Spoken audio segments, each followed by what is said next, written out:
Gabby couldn't make it this week, so she hired me, a homeless man, to take her place. Welcome back! I'm trying to get a handle on the echo in my apartment, and somebody told me to try leaving my closet door open, and they said it would help with the echo. So here's my messy ass closet and the rest of it.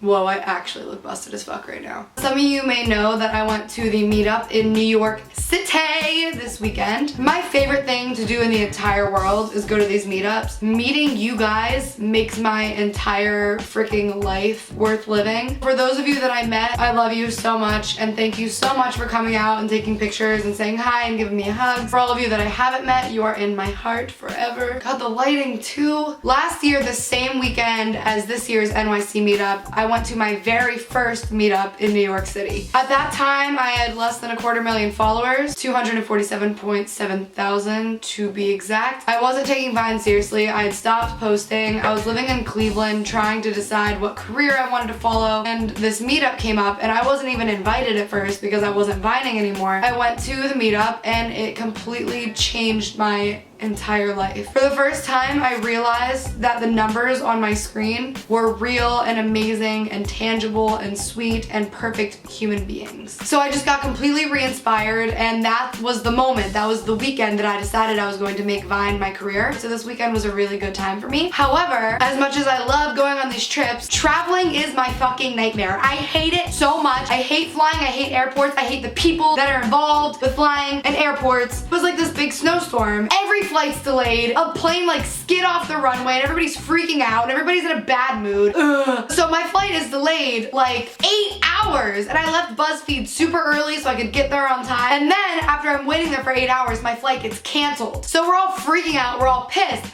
But then they say, you know what, we're gonna combine these two flights and we're gonna make it work. So everybody's scrambling. So it was like in the Titanic, everybody's trying to squeeze into these very limited lifeboats, and I'm over here like, women and children first. But no, so we all get on the plane. There's like 60 empty seats on this plane. So I get an entire row to myself. I was in heaven. I was so excited. I had this whole row to myself. I could put my feet up. So like 20 minutes in, I'm watching a movie. I'm already kind of drunk, and this kid sits right next to me. Mind you, he had an entire row to himself. I had an entire row to myself. There were so many empty seats on this plane, and he sat right next to me. Not even in the same row, directly next to me. What is this? Why? What did I do to deserve this? So I'm just trying to listen to my movie. He's trying to talk to me, and I'm just like, you know, like trying to give him the hint. So I have my headphones in and I'm watching freaking The Hunger Games. He pulled the earbud right out of my ear. I shit you not, out of my ear.